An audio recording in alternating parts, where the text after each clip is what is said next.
Good morning, everyone. We're here to draft a Best Ball Mania team, but most importantly, I'm here to defend my Visca honor with two Judases here. Or maybe I'm the Judas. Davis and Pat and I are going to draft a BBM team after the jump. Let's do it. Bro, I'm telling you, hop in these drafts when these idiot streamers are trying to draft and talk to the chat at the same time. It's so plus EV, bro. Oh no, I think I accidentally just took Kenyon Drake and Josh Jacobs. What do we call that? A no-no. No way, you don't have to set your lineup. That's incredible. And recently eclipsed 23%, and I'd much prefer it to be in the more 21 to 22% range.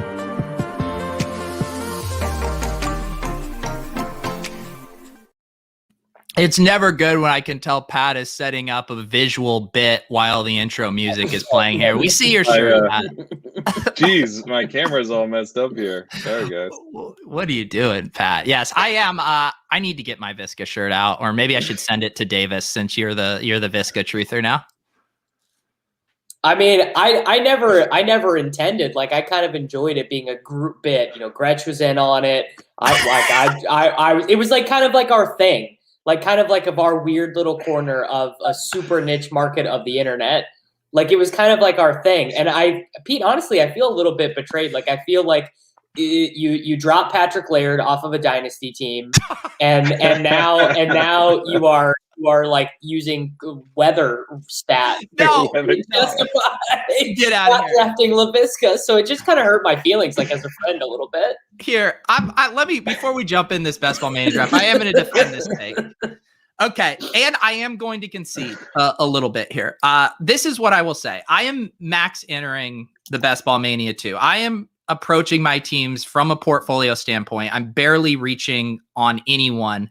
Visca is a very hard dude to get in that he's always going 7 or 8 picks ahead of ADP. I generally am not reverse engineering Jacksonville stacks. Like where Lawrence is going, I much prefer Lance and Fields a little bit later. So he just hasn't fallen into those nice pockets. I'm also generally like completing Herbert or let's see, Dak stacks there, which is why I mentioned Mike Dubb and Gallup. So look, that said, I love Visca. I love these second-year breakouts. I've been drafting a ton of Ayuk, a ton of Claypool. I need to get more Visca, and I'm going to prioritize it, guys. He just hasn't fully fit into my draft plans so far. Will you accept that response?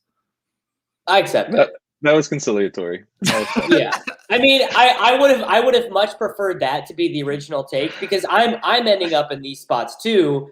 You know, Kerrane and I did this marathon podcast the other day, and because I probably won't max center the BBM, but I will do 400 drafts across, you know, whatever, everything else. And I am trying to implement more Leone style mentality into my game this year, where I am just kind of, look, if Josh Jacobs is going around, well, taking old guys and then, you know, Josh Jacobs around after ADP, whoever around it, just get more of those guys because in the long run, that's kind of how you get ahead of the market. So I get it.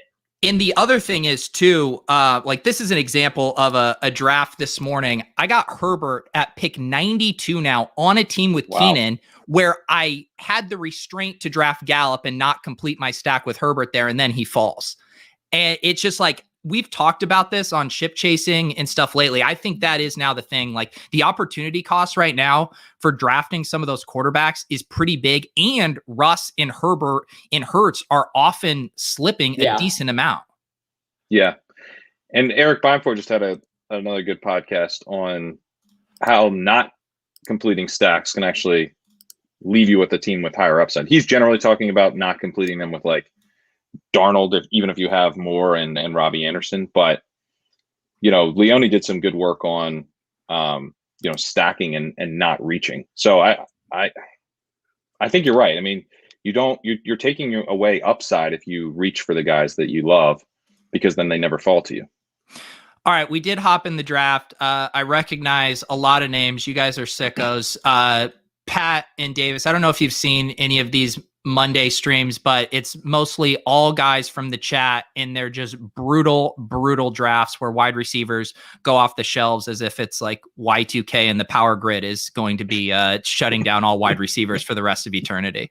So what we're looking at is a big, Byron Pringle, Dwayne Eskridge, T.Y. Hilton style draft. Exactly. So the three of us will be drafting together. We are out of the 112, so I am sure we will have many stressful picks where it is ticking down, but I'm excited to see what our hive mind can do against everybody. I see Kron's out of the 1-1. We got Thor Halla. We got Jonathan 1-5. We got Corey 1-6. I mean, everybody's in here. So we got Willis 1-11. We're going to do this.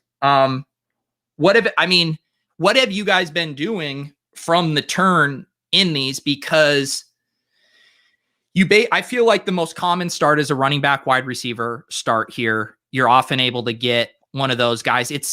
I have been doing wide receiver starts if I can get Diggs for sure. But how have you guys been playing it? I've really disliked this spot because Diggs has been going ahead of me here. And I just feel like there's nothing that there's just not a ton to do. And you can't really reach on the tight ends at this point. So I've been kind of experimenting. I've taken a lot of Antonio Gibson. You know how much I like Antonio Gibson. So I've had him mixed in a fair amount. And sometimes I'll go with Adams and then I'll try to do like a Green Bay, like a Rodgers is in Green Bay type of build. But yeah, I don't do that. I definitely any Adams exposure I get, I want it to be the other way. I would like to be, have the 210 or whatever and have Adams fall 5 spots past ADP. Yeah. I mean, I just do the Cro-Magnon thing. Like I just hit myself over the head with a caveman club and take Cam Akers and Austin Eckler at the turn most of the time.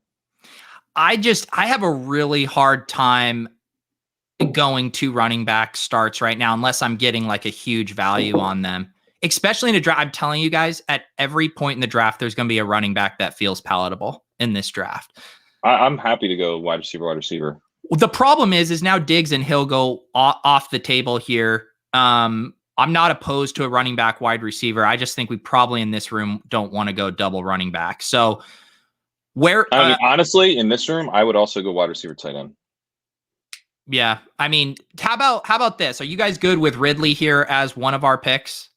Yeah. I like Hopkins a little bit more, but not like, I don't care. I like Hopkins too. And then what would you guys, I mean, we can go Ridley Hopkins. I have no problem doing that in that room. Pat threw out the tight end. Davis, I know you like Akers. I mean, you guys make a case here. We can make any of these constructions work. Guaranteed touches, bro. I mean, Akers would allow us to go hyper fragile. If we take Akers, we can take 4 running backs in this. But I don't think you can do it with your first running back as Josh Jacobs or whatever. Yeah, I mean, if we're going Akers, we're probably not drafting another running back till like round 11, 10 or 11 in this room. You want to let's do Akers. I want the Davis draft experience here. And I know this is the guy you're drafting here normally, right? Yeah. I'm pretty bullish on the Rams. Pat and I actually just had this, like Pat and I, we're touting Shane Waldron as much as possible, just bringing him up on the podcast as much as possible. But I feel good about the Los Angeles Rams. Like I think they are going to score quite. And that division, by the way, like for years, it's been the caveman division where every team wants to run the air out of the ball. But I actually think there's going to be a bunch of high scoring games in that division with how it's all setting out. Like every offense in that division is good now. Yeah. And if Waldron does play up tempo, like there could be some shootouts with the Seahawks and Rams, like you could have, if Lance is awesome right away, like maybe the 49ers are finally a little bit more high scoring. So I agree. I think the division could be like really fun. Like those could be the best games in football this year. Yeah. And the thing I think we saw Akers used as a bell cow down the stretch. I am like, where are you guys at on just Henderson's like standalone role? Like, what do you think his role is going to be? I think he's going to be like the third down back, basically. Yeah. So I think it'll be a little bit more like Nyheim Hines, where like Jonathan Taylor was still getting receptions and still playing on some third downs, but Hines has like this hyper specific role in that offense, right? Where like it's not like Hines comes in to play the same plays that Taylor would. It's like they use Hines in a very specific way. I think Henderson will get some of that stuff, like design touches, a lot of those wheel routes or a lot of those swing passes. I think because Cam Akers is a really good player, but Henderson is much faster. Like Henderson is a much faster straight line player, and I mean the removal of Malcolm Brown from this offense, like. Malcolm Brown was still playing when Cam Akers was doing all the things he was doing. Like, I do think it's actually kind of a big deal that they let Malcolm Brown go. Yeah, I agree. I mean, who is even the third back there right now? Xavier Jones. Yeah, that's right. Yeah. And I think we're all in agreement that if Akers went down, Henderson is like league winning level smash. To the complete moon. Yeah, he should probably go ahead of Tony Pollard, and he does not. He goes rounds behind him. Yeah, he's got the same upside argument where lead back goes down, he's going to crush all these touches in a good offense. But I mean, I don't know. If I just would like off the cuff, I'd say he'll probably get you like 2 countable scores over 17 weeks if Cam Akers finishes as an RB1. Yeah, and we've even seen though, like we're based on where he's going, and if he gives you 2 RB1 games, like he could provide like a very high win rates just from like 2 things. And if those weeks are at like optimal times, one of those in, the money weeks, like it's a great, it's almost hard for that pick to fail if you are on a 0 RB-ish construction. Yeah, because he goes late enough where the opportunity cost starts to get low, where Pollard is he's still in a range where there's some good guys you're passing up on. Yeah. Okay, so we're setting up here in a second for another couple picks. Is anyone going to make the case for anything but 2 wide receivers? Davis, is your robust RB-ness going to come out here? You got a guy you want if he slips? I mean, I would take Swift 100,000,000% if he's there. I mean, that's 10 spots past ADP. We're going to end up with 8 running backs. So this is what I'm telling you, Dave. In this room specifically, if we do want to go the hyper fragile, if we go 4 running back, I'm telling you round 7, 8, 9, 10, 11, 12, there's going to be a running back that looks pretty palatable at every single point. I mean, you just gave me the whole portfolio theory explanation for Laviska. You're getting DeAndre Swift, also in a very unique combination, by the way. This, I guarantee you, Akers Ridley Swift is a very unique start in BBM. Pat, I'm making the case for it. Obviously, I'm saying DJ Moore is the first guy we take here. Okay, I know Pat's in agreement with DJ Moore. Let's talk through the next. I'm good with it. I'm good with Swift. Okay. All right, Davis, we're about to battle Davis, we're going to end up taking Demarcus Robinson in like round 11. That's what's about to happen. It's fine by me, dude. Just because like this is a big thing. Like when the room is going to give you stuff like this. I mean, we could take 3 running backs on this team. Like if you are hating our wide receiver scores that much, we could take 2 quarterbacks, 2 tight ends, and 11 wide receivers and 3 running backs. I think we should take 3 running backs at this point. I mean, Swift and Akers have a different bye week, right? Yep. Well, yeah, and 3 running backs too, because we might end up needing to go 3 QBs or 3 tight ends, I would assume, with this build as well. I think that's fine. Maybe. It depends what happens 5-6. Yeah. This is, it's just this is a tough room already. Like you see the tight ends go a little higher than they normally do. I mean, we'll see Waller and Kittle going more around the turn, early 3rd. They go both firmly in the middle round. It's the dead zone running backs that are falling. Although everyone got permission. And then after we took Swift, and then it goes Carson Montgomery, Dobbins, everyone, we broke the dead zone seal. Yeah. But I mean, look at that start. If the room is going to give you DeAndre Swift at the 4.1, when you already have 2 wide receivers that we think are going to finish as top 12 scoring wide receivers, it's like, that's what you want to do. You still need running back points. Yeah. It's, it's been just so hard for me construction wise, but the other thing too, is like you get Swift at a value, but then you also have to reach ahead of ADP for all of your wide receivers. So it's like, does that end up being a value wash? Yes, because you're going to have 10. I mean, we're gonna need 10 here. What you're gonna see though is every time the pick comes up, there's gonna be a running back that you're able to get 10 picks after ADP. Like every pick of the rest of this draft. So that's then why it's we're just gonna like turn the running back button off. We're gonna take one more and turn that button off. Well, but the 10 picks of ADP matters so much more in the third round than it does in the 10th round. Getting David Johnson 10 picks after ADP is not the same thing as getting DeAndre Swift 10 picks after ADP. True. Yeah. There's also the wide receivers that were available to us when we took Swift aren't as good. And maybe, Pete, this is part of the problem of being in this room, but like I felt like there was a little bit of a tier break there at wide receiver. After DJ Moore, and I think Godwin is in that tier, but after DJ Moore and Chris Godwin there, I agree with you. It's a tier break. I'm with you too. I take equal parts Moore and Godwin, and I even mix in some Woods there too. But like sometimes Cooper's there. Amari, yeah. Yeah, Amari Cooper, yeah. Like that to me is I would have been very pro Amari Cooper over DeAndre Swift. Yeah. That's what is happening is like, I swear every week Lamb ticks up a spot and Amari ticks down a spot. Like their ADP just keeps moving in opposite directions. I take Lamb first just because everyone does, and I think he's probably the better bet, but I like them pretty equally. So to be able to get Cooper here at a discount, I like them equally. I like them equally as Cooper's salary as Cooper's ADP declines. Like when they were close, I was never taking Cooper over Lamb, but now as they have diverged, I am taking Cooper where he goes.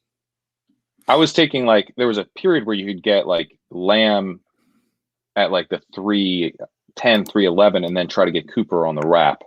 Yep. And I was pretty much always attempting that. Yeah, you really have to be aggressive to get Lamb these days. And you now even see it here. I mean, Lamb, like early in the offseason, Lamb was not going ahead of Keenan, McLaurin, Michael Thomas. Like that was never happening. Nice. Yeah. All right, let's see the queue. Yep. So we have again running backs who are at the top of the queue here. Definitely like some wide receivers that are available. And I think we could even make the case for a tight end as well. I wonder which tight end this room will decide that we kind of want to draft.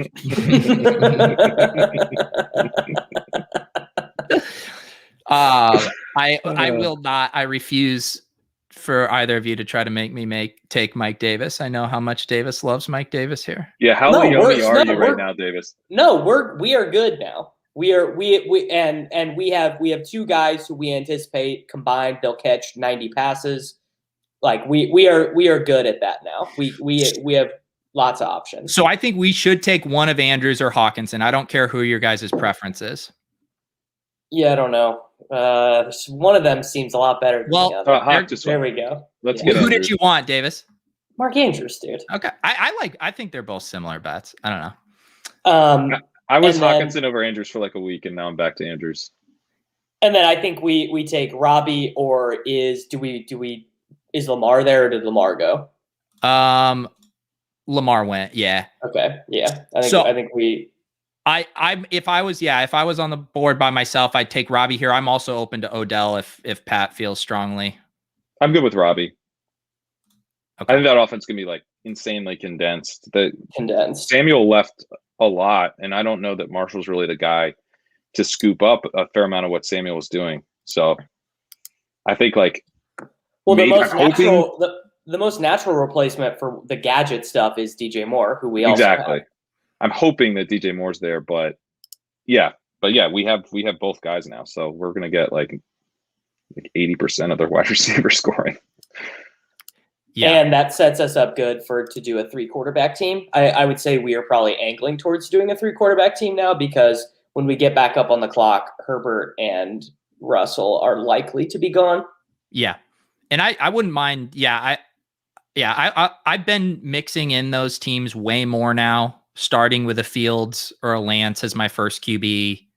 Maybe like completing a stack with like an unsexy guy, like a Mayfield or a Wentz, and then grabbing a Wilson or Winston or Daniel Jones late. Like I think those 3 QB builds like that are perfectly fine. Me too. Especially in this room where the opportunity cost of wide receiver is massive. Right. I like taking Taysom Hill in the 18th round. Fair or foul? So I've never done it. I don't mind. What is your, because I think everyone agrees that he's going to be involved like right away. Is your case that he could just outplay Jameis for the starting job, or what's the take?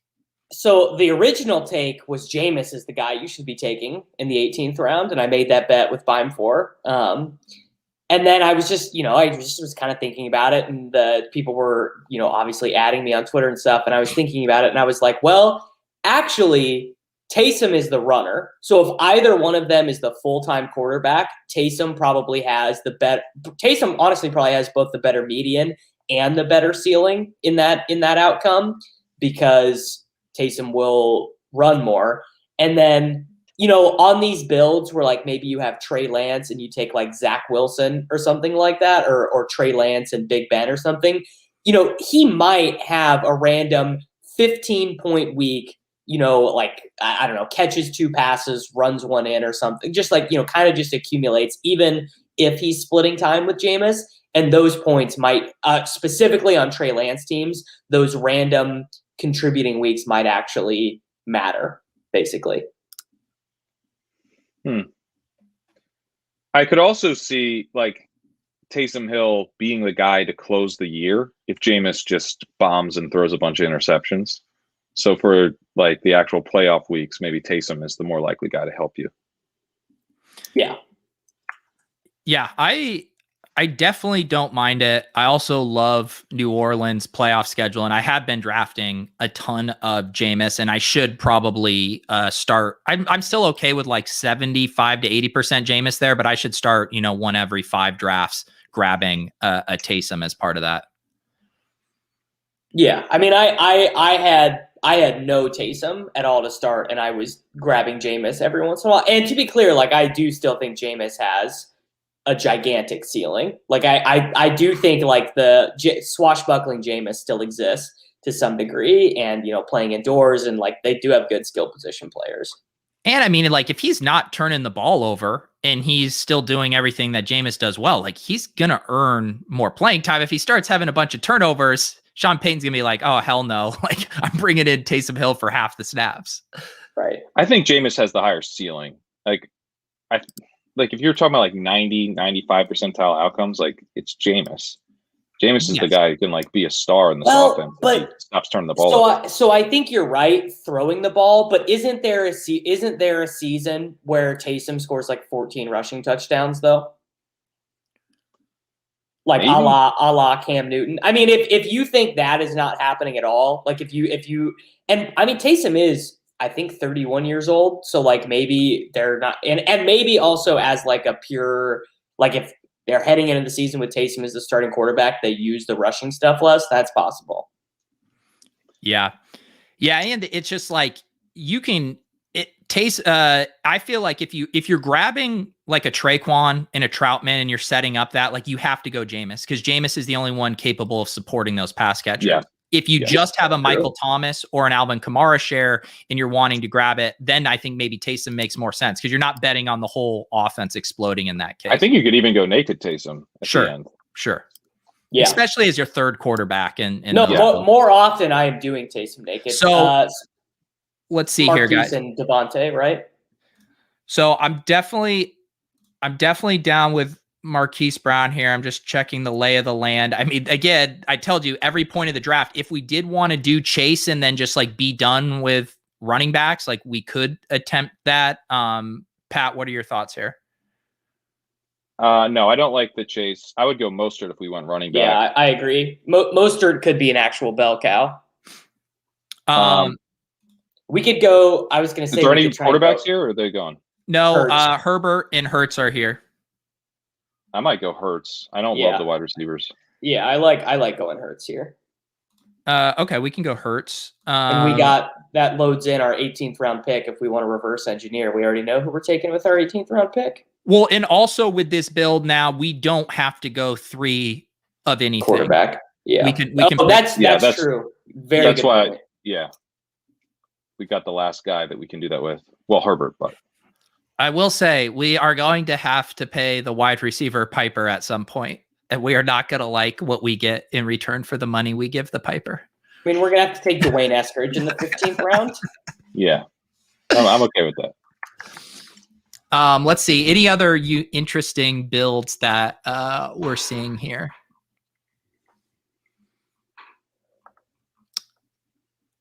I mean, I am surprised to see Russell Wilson go with the last pick of the 6th round to a team that does not have Lockett or DK Metcalf. I loved, even though I'm not a Najee guy or whatever, not a Sanders guy necessarily, like I love the value Kronz was scooping there, but the Russ pick is very odd to me in that context. Mm-hmm. He's going to be competing with us for Eskridge and Gerald Everett in the back end. And I dare you to try to compete with me for Dwayne Eskridge. That's a battle you will lose. See, where's this passion for Visca, man? Where did Visca go? What pick did he go at? This dude's like 2 years older than Visca. Visca went at pick 7. 7, yeah. Okay, yeah. Yep. Again, are you guys taking Visca over Fuller? Yeah. Yeah. Okay. The one that's hard for me is Visca versus Gallup, where I just but like Visca, I think there's even a good case for Visca over Boyd, to be honest. Yeah, I think Visca. I mean, Visca. There's a case for Visca over Shark. So basically, everyone going in between them, I think there's a case for. I think there's a case for Visca over Judy. It's once you get into Claypool where I'm like, I probably hit the wall here. I think that take though is more about Shark could be a massive trap and less about Visca being better about all of the wide receivers next to Shark. Right. I mean, I think Visca has a case to go over Debo, Sutton, OBJ, Anderson, and Boyd. So I just can't take Odell Beckham. What you're saying is like you're willing to slot Visca at the end of that like second year breakout wide receiver. You get your T. Higgins, your Ayuk, your Chase Claypool, and then like Visca is right in the conversation after those guys are off the board. Exactly. Like he's in the conversation with me with Judy. You know, I think they're pretty similar actually. I think you're kind of making the same case, and the quarterback play should be better for Visca, and I think he might be the higher ceiling prospect. So, and I would say, you know, I have the sticker shock sometimes on Visca. I have it way more with Judy. I do not. I've gotten him once at like. It's all about where he was drafted last year. It's like not even anything he did. It's just about like, I mean, Jerry Judy has been like in the public consciousness since he was like 19. That's really what it is. Yeah, I don't have a ton of Judy, so I do agree. It feels a little expensive there. But Visca, where he's going now in the early 7th, I think makes sense. If Judy's going where he is now, if Rodgers somehow finds his way into the Broncos, I mean, is Judy going to be like a late fifth round? Yeah, I was going to say like 5th round. Sutton, like right where T. Higgins is going. Yeah. Yeah, Sutton's going to go like next to CD. Yeah. Oh my God. Yeah, you're right. Have any of you guys tried the Mega Mind Rodgers with Broncos stacks? I have not, but I tweeted about it. And CD Carter was like, I do this in every draft. That's a bro. That's all right. Let's see our queue here. You're not gonna like what you see because once again, you're gonna see all good running back options available. Click wide receiver. I'm telling you, man. Oh, we're okay, golden, dude. We're okay. We're golden. All right. I think we're fine. We're fine. Yeah. I don't know about golden. I said okay. Who said golden? Davis is like, I've never loved a draft board more than I do right now. So this is where, do we want to do hyper Rojo? That's the question, or do we just double tap here? We double tap wide receiver, in my opinion. Yeah. Because we're gonna get a guy in the next turn at running back that we're gonna feel comfortable with. I mean, we can even take like James White too. James White is available. I think you go. If I was drafting this, I would go Gabriel Davis, Ruggs. We need Rager though. We need Rager. I would go Ruggs, Rager. Yeah, Ruggs, Rager would be my preferred as well. I mean, that's also pretty, we could do more. That's playing fast and loose. Yeah. Oh, we are playing fast and loose. So I will say, I'm happy to do this. Normally, and again, this draft room is a little different. I am generally okay taking the Connor, Pollard, Moss here, because then you'll find the Rondale Moore, Bateman, one of those guys is there at your next 11, 12 pick. In this room, they won't be there. So Bateman's already gone. Bateman's already gone. So yeah, it's weird because normally I do think the pocket, it lends itself to the Connor, Pollard, Moss right there, Rojo. But in this room, Rondale Moore goes right there. So it's just we had to take 2 wide receivers there. I would, in a regular draft, I would never pass on Connor there. That's such good value for Connor.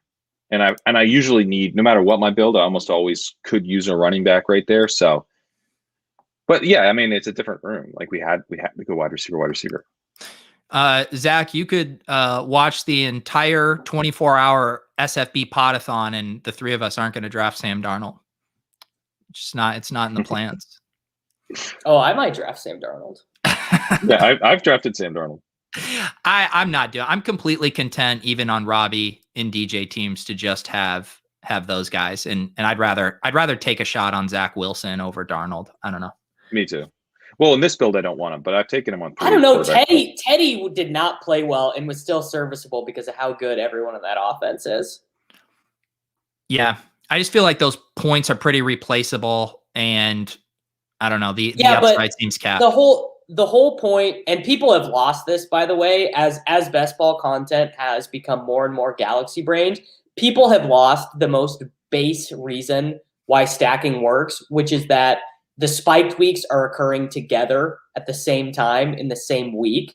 So It's like Sam Darnold and Derek Carr might score the same amount of points, but you would prefer to take Carr with Ruggs and prefer to take Darnold with DJ Moore or Terrace Marshall or whoever, because the points are going to accumulate in your lineup at the same time. That's a really good point, Davis. The stacking for weeks 1 through 14 is about making a bet on a team doing well. The stacking for weeks 15 through 17 is the DFS stacking principle, where you're trying to get the mega spike weeks to win first in your grouping. But this is not a best ball talking point anymore. That is not a point people are making. They're going even more we are talking about literally everything other than why stacking works, which maybe it's elementary and people understand that or whatever. But I feel like that's an important point as to why stacking is so important. Yeah.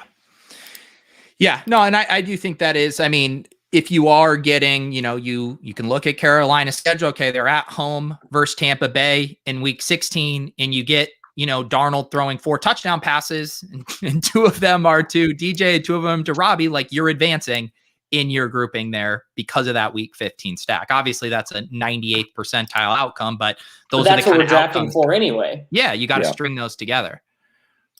All right, let's see the queue.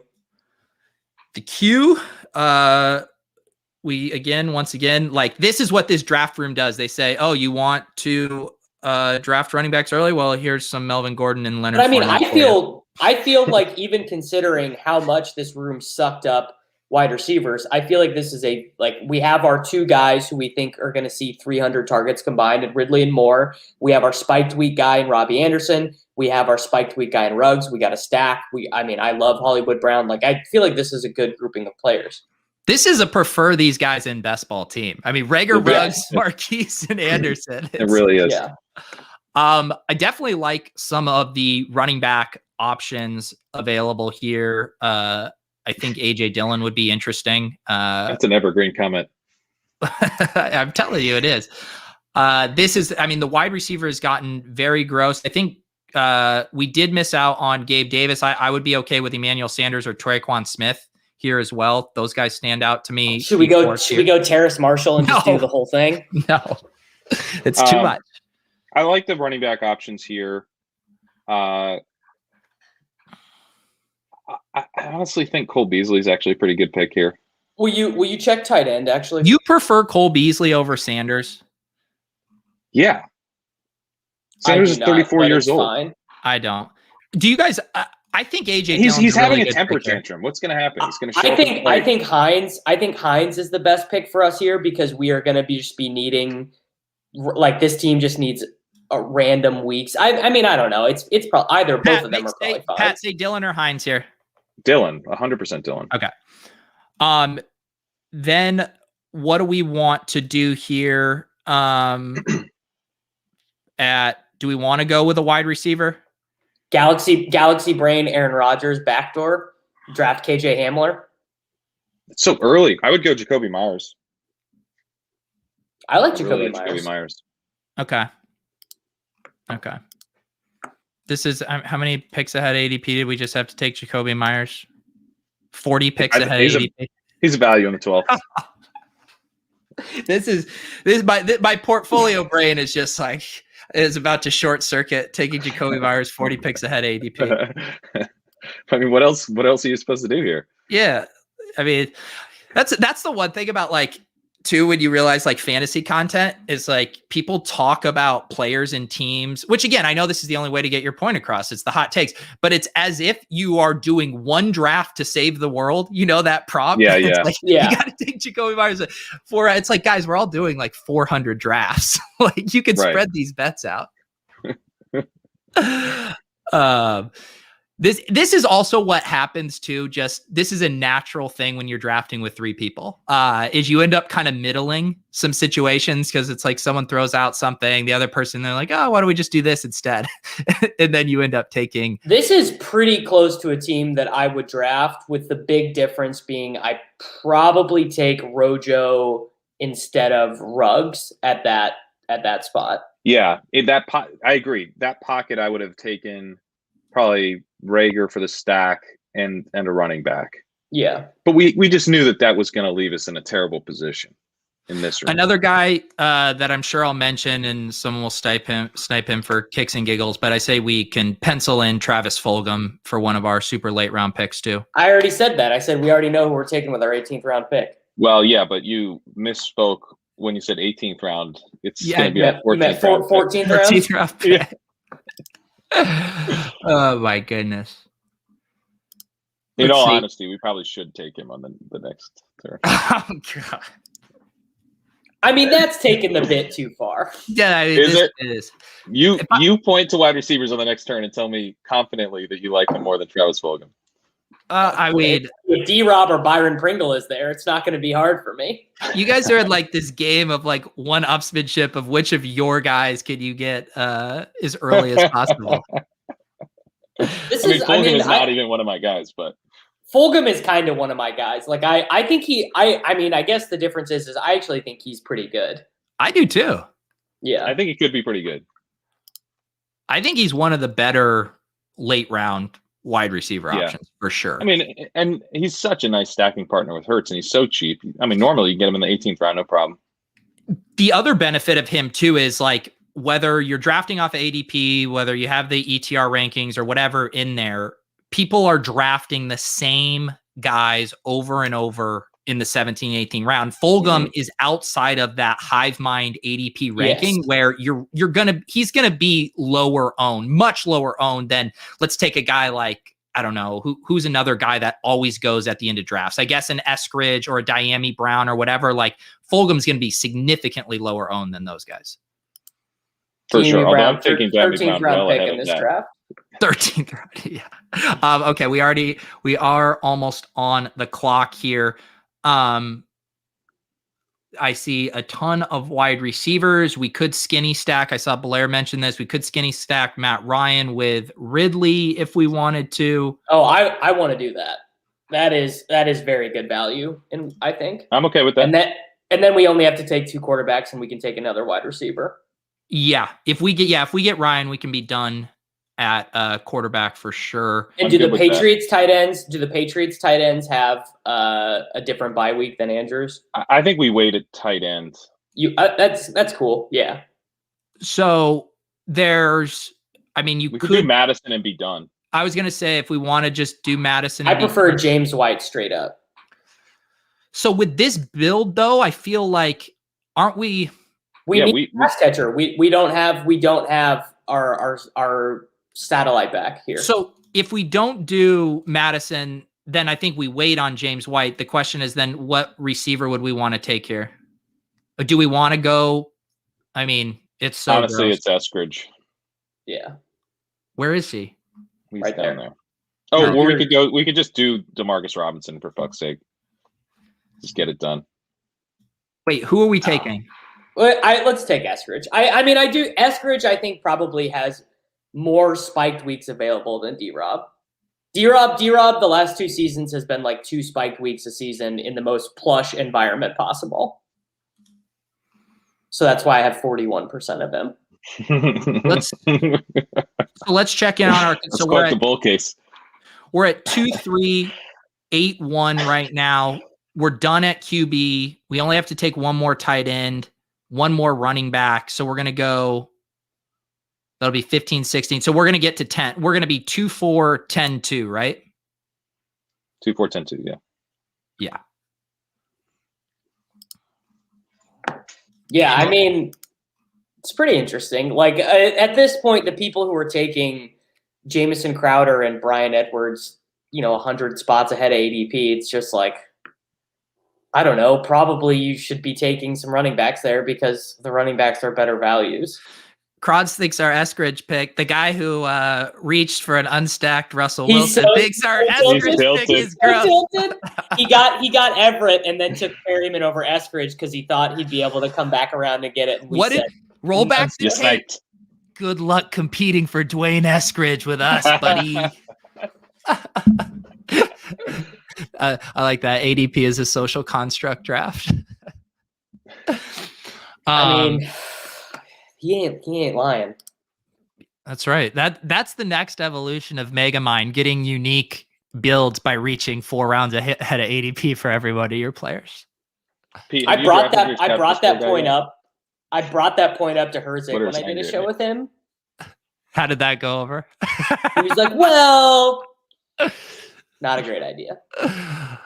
Oh my goodness. Yeah, this team is it's pushed me outside my comfort zone, but that's what this show is about. And making friends. What would you have really done differently? I wouldn't have taken Akers and I wouldn't have taken Swift. So you just have no running backs. Team.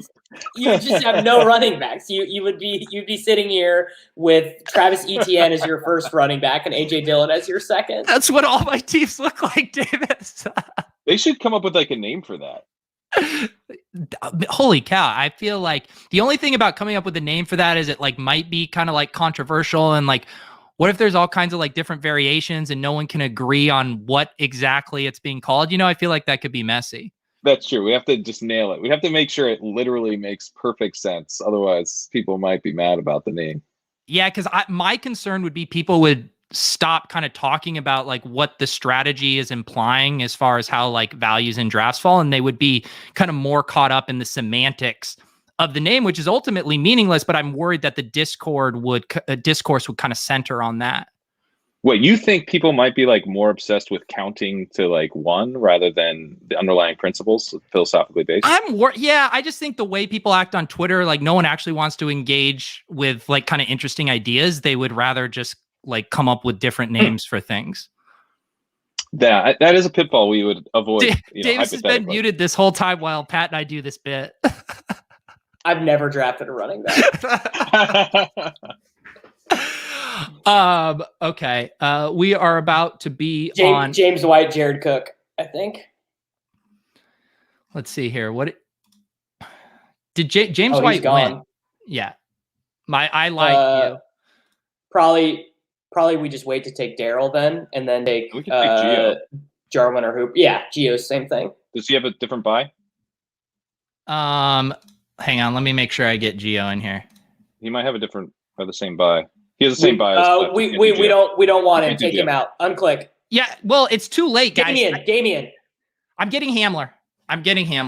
Wow, look at those off? fingers. Yes, now let's tell me what pick we're getting. Maybe a tight end. Tight end, yeah, Jarwin. All right, I'm fine with that. Ertz would be my guy, that. Oh God, I'm not. I'm John putting my foot down. Ertz is a smash. Ertz is a smash. He's going to play somewhere. He's Jason Witten, and Jason Witten scored points. He's going to play for the Saskatchewan Roughriders, bro. I will. He's a starting tight end of the league. I'll allow you to draft Jacoby Myers 40 fucking picks ahead of ADP, but Zach Ertz is where I put my foot down, Pat. This dude's coming off a torn ACL and might not be a starter. Zach Ertz is going to be Jason Witten. He's going to score. He's going to be like tight end 11 this year. Oh, God. He is. Who's getting excited about tight end gross. 11? Well, dude, that was Blake Jarwin. So did you guys see that finger work from Peter right there? I mean, that was really impressive. Well, when truly impressive. When KJ Hamler's your second most owned wide receiver, you kind of have a natural kind of just gravitate. You always got to get KJ Hamler. People are saying that Joey Chestnut is one of the most impressive athletes, but they have not seen Peter Overzet's fingers. Guy knows how to draft a best ball draft. KJ Hamler, a port in any storm, is what I like to say. This is such a weird team. I don't even like structurally. It's completely fine. It just, I don't know how we got there. Just feels like a very circuitous route. So, in terms of running backs to close this out, I would be cool with Ahmed. Yep. I'd be cool with Tariq Cohen. Is the mentor there? Damian. Yeah, I'd be good with Daryl the mentor. Too. Yeah. Davis, you're pro. I've been taking some McKinnon, but you're Darrell over McKinnon right now if you're taking stabs. I would absolutely like. It is almost a dream come true to me to have Jerick McKinnon playing for my favorite NFL team. The problem is, I think it's DeAndre Washington, Pete. I think he's not going to be a thing. The guy was getting rested with dead legs. Like I cannot get over reading that description. It was on The Athletic, so you maybe would have never read it. It was behind the paywall. Yeah, I've heard you guys say dead legs. I still don't even know what that means. It means he could not activate his muscles. It means he was trying to run and he could not get up. Then why would his team sign him? Because wouldn't that be in the medical report? This guy has dead legs. He can't play football anymore. Todd Gurley got signed last year, dude. Yeah. LaShawn McCoy was on an NFL team last year. Yeah, I don't know. Sure. I mean, we know what Darrell Williams is, but guess Darrell is fine when he's fine for fantasy. Like he'll just do his thing. Yeah, I should. They signed Le'Veon Bell and Darrell was still Darrell. I don't think McKinnon's doing anything. Yeah. All right. I guess I see a running back here that Pat might be caping up for in a moment. Oh yeah. Well, I actually think a running back here makes decent amount of sense for the players we've already selected. Oh yeah, like getting a fourth running back. Yeah. Yeah, but from a very specific team that we might have already made a concentrated bet on. Interesting. Like one that we reached for. My God, dude, isn't this running back that we are all thinking of? I don't even think we're all thinking about. No, we're not actually. I know which running back. There's actually two that are like the exact same archetype. Rookie. Are we talking about Hubbard? I was talking about Gainwell or Hubbard. Yeah. Doesn't matter. I mean, Hubbard. I was quietly hinting at Stevenson. Amazing. Pat has a Steven. I mean, if this whole draft is just letting Pat get his guys, I mean, might as well. I do feel like I've gotten most of my guys here without arguing for them all that much. So I'm pretty happy. Pat, you and I are kind of hive-minded this year. We agree on most stuff. The problem is, you could. There's like literally 6 running backs that are all the same probability bet here, so you guys can take whichever ones you want. Yeah, not gonna happen. Sorry. I feel like I am way too light on Hubbard because we just have seen what happens when McCaffrey gets injured. Like Hubbard is like the same, 80th percentile stuff as Pollard and Darrell Henderson. He shares the bye though. Shares the bye with AJ Dillon. Hubbard, take him. I don't. You guys are worried about when you only have 4 of them bye week for running backs. When you only have 4, I tried not to have any overlap. Yeah. It is not GTO, buddy. Like, because you're already breaking ties anyway, so I'd rather just go with Ahmed or like Stevenson. When you're taking Hubbard, like you're going to be getting like zeros. Almost, you're only playing for the outcomes where he becomes the starting running back anyway. So like, what's the difference if the 0 is because of the bye or because him sitting on the bench? Well, with his archetype, that's a fair point. It's tough when you only have 4 guys. Whatever. I would go Hubbard. We should also get Fulgham here. Oh my God. Why did you do it? Willis, you're such Willis did that solely for the tilt equity. I know it. God, you suck, Willis. Mentor.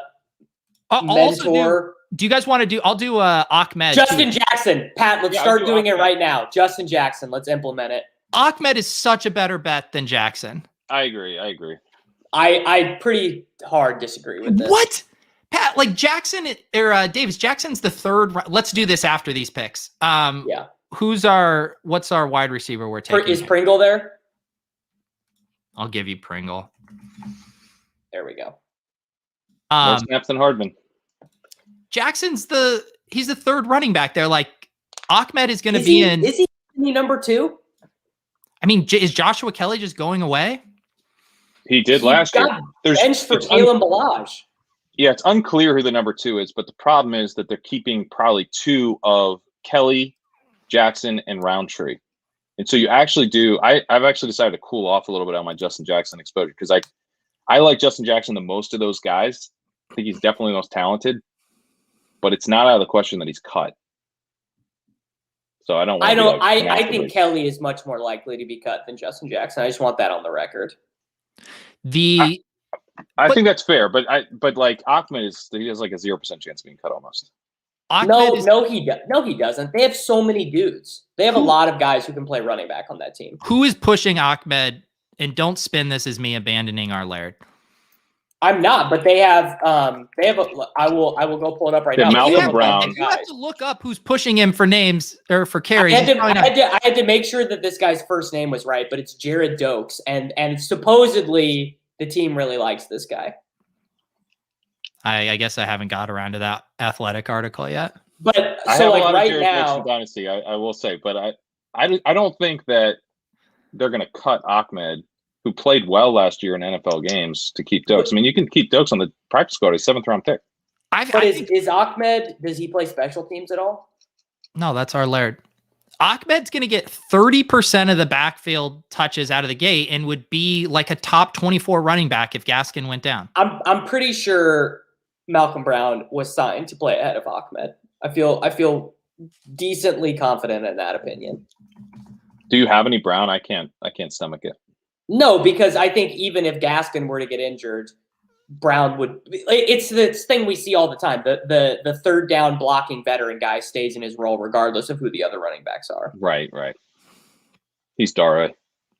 Yes, literally, yes. He has no fantasy value of his own. He only exists to siphon off fantasy value from others. Malcolm Brown? Yes. Yeah. The one thing, though, that is nice is, like, the Dolphins have shown in the past couple of years, like, they're not just going to give a dusty Jordan Howard carries because he's, like, the veteran. And, like, they've been pretty, like, talent forward with how they split up their running back usage. Like, I don't think they're going to give Brown just a ton of dead carries. Ahmed looked good last year, too. That's one of the reasons I like him. But I think that his path to weekly scoring is more limited than Justin Jackson's, who might get the third running back touch of the season for the Chargers. Yeah. All right. In the chat, we'll sauce a couple of teams, and then we are going to go record Scott Fishbowl strategy pod after this. But toss a couple teams in the chat if you want us to sauce you. Pat and Davis, give a quick overall recap on this squad here.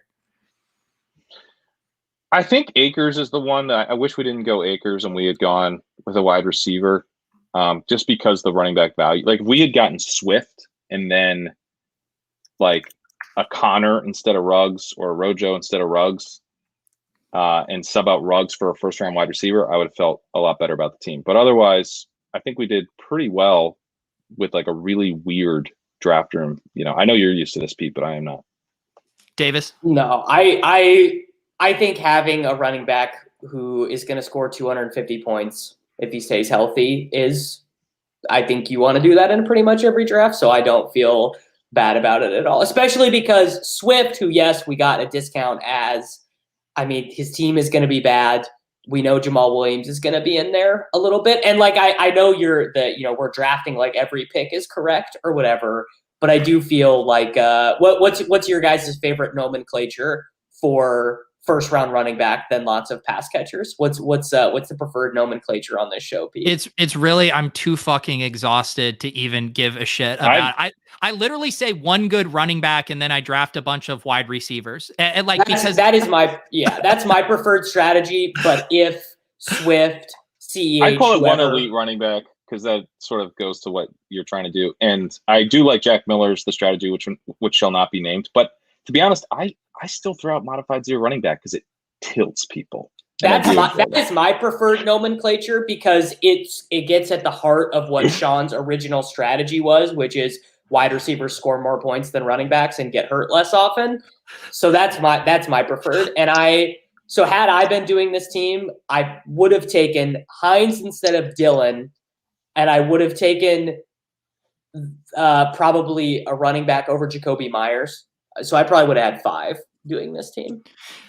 I want to get a shirt made that said, my preferred draft strategy is a really good running back that gets a lot of carries and catches a lot of passes, followed by a bunch of really talented young wide receivers who catch a lot of passes and do lots of things with it after the catch. Do you think that would do well on a shirt? But then I do draft more running backs after that, not just one, because you still do need enough running backs to fill your starting requirements. And then I also take a tight end and some quarterbacks, because those guys also get points too, and those are good to have in your lineup.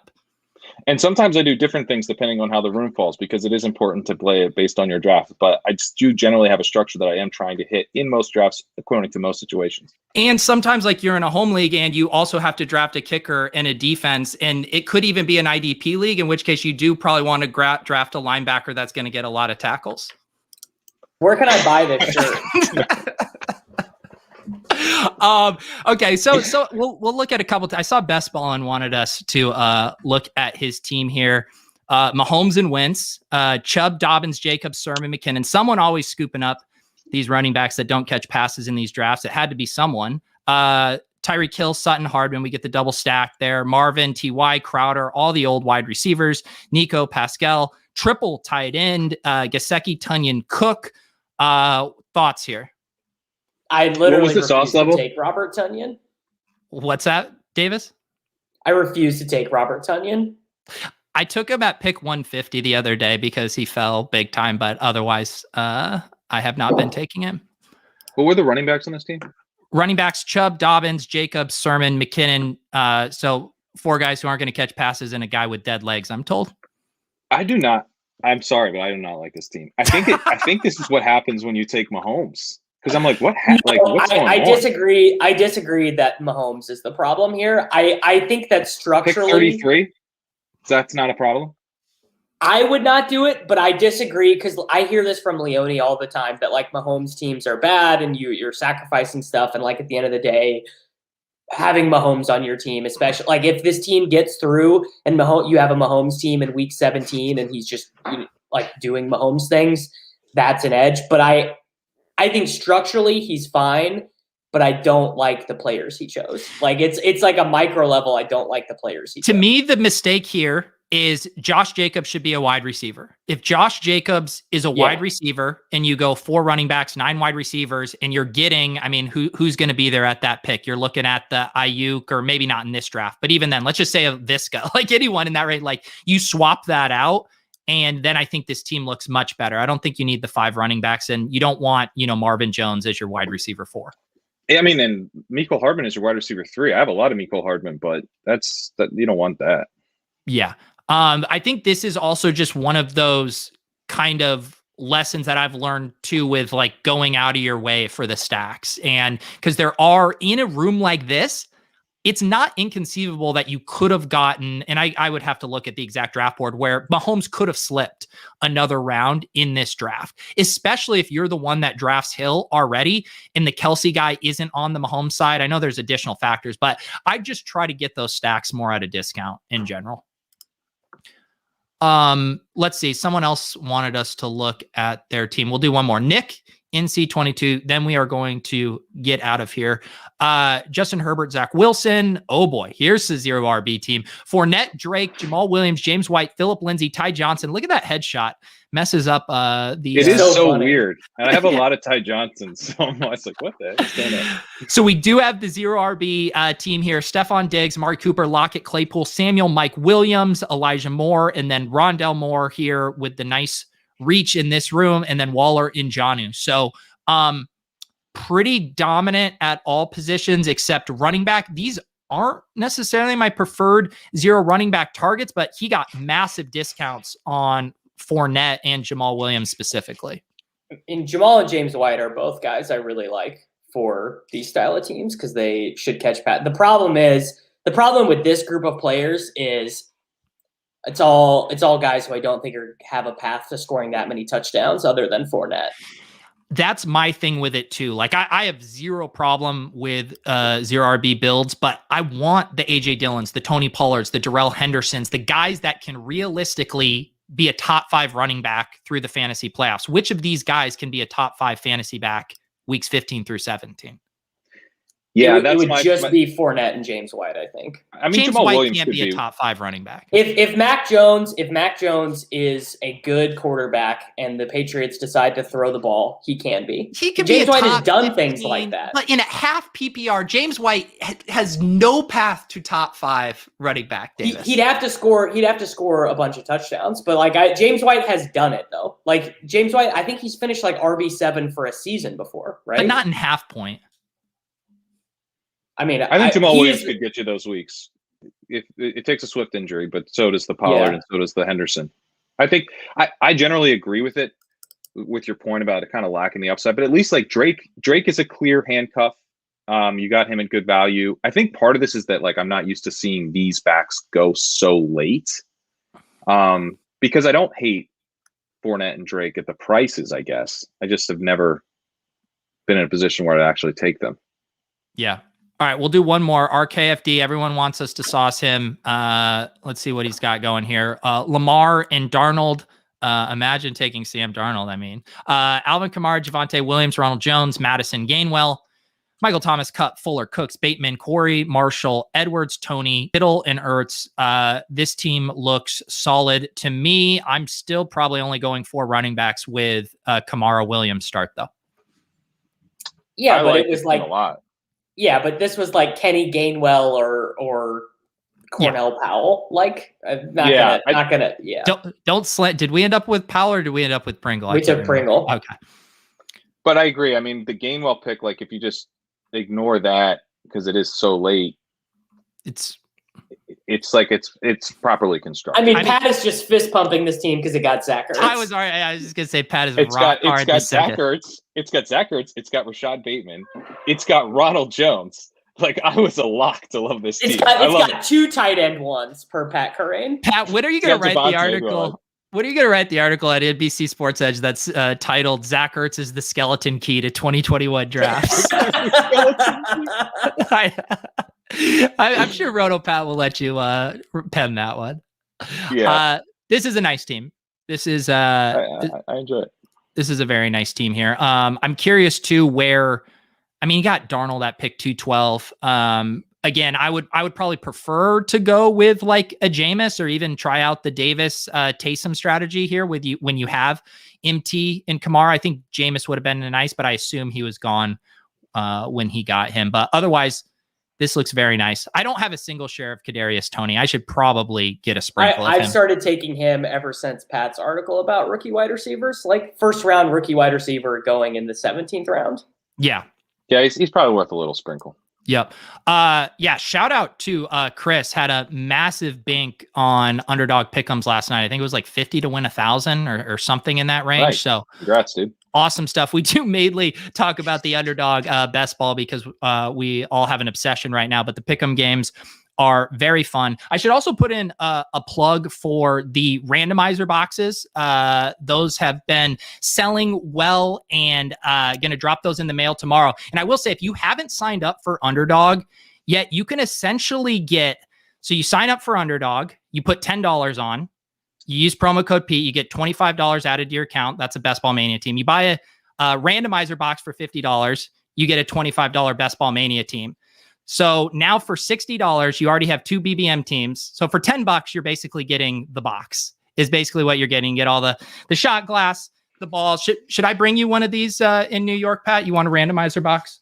Oh my God, I'd love the randomizer box. I think Clay has one. I think I'm going to hand deliver a few of those. So yeah, be sure to get your boxes. I'm going to get those shipped out.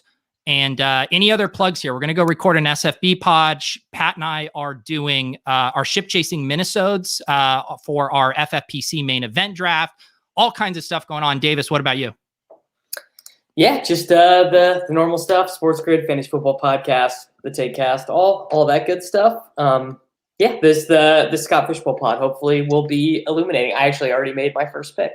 Yeah, and we got to touch base with you, Davis. We got to schedule a main Football event guys. draft. We're thinking main event, baby. Yeah. Ooh, so we'll do talk. it, bro. We'll talk. All right, guys. Thanks for tuning in. We're here every Monday drafting Best Ball Mania team in a brutal room.